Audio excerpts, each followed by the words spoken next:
Genesis 11 tells us that at one point in time, everybody spoke the same language and they could understand each other.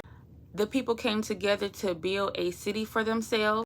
They decided like, hey, we are all here. We all have these bricks and all this other stuff. Let's go ahead and build a city for ourselves so we can have like a nice, beautiful city. But the Lord came down and seen what they were doing, and he was like, not on my watch. The Lord basically wanted to make it hard for a human being because of how he had just got rid of the land and all human race because of how corrupt it was. He wanted to make it a little bit more difficult for them to do things within their own will. The Lord noticed what they were doing and noticed that nothing that they were doing would be impossible because they were coming together to work together.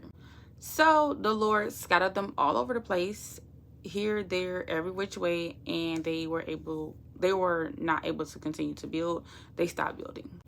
Genesis 12 tells us that Abraham was told to leave his land.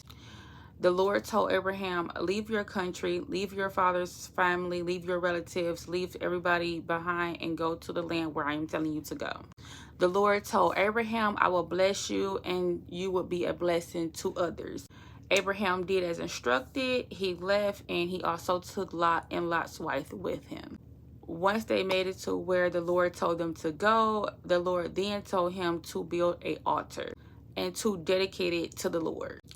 Abraham did do what instructed, and he built an altar and dedicated to the Lord, and that's where he worshiped. And that's the process I'm in with this right here, is dedicating this area in my home as my altar to the Lord, and this is where I will be worshiping.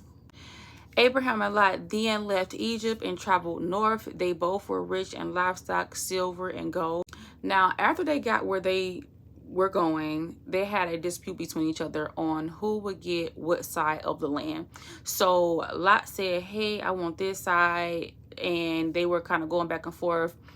Then that's when Abraham said, hey, we family, we don't have to argue about this. You can just tell me which side you want, and whichever side you choose to pick, I'll take the other side. And they did that. The side that Lot ended up picking ended up having wicked people there, and he didn't even want to be in the land, and he ended up leaving it. And God ended up blessing Abraham with that land. And there, Abraham built another altar for the Lord. Genesis 14 tells us that a war broke out between two sets of kings. Lot's possessions and everything he had been taken, and they had captured Lot. Abraham, however, chased them down, recovered all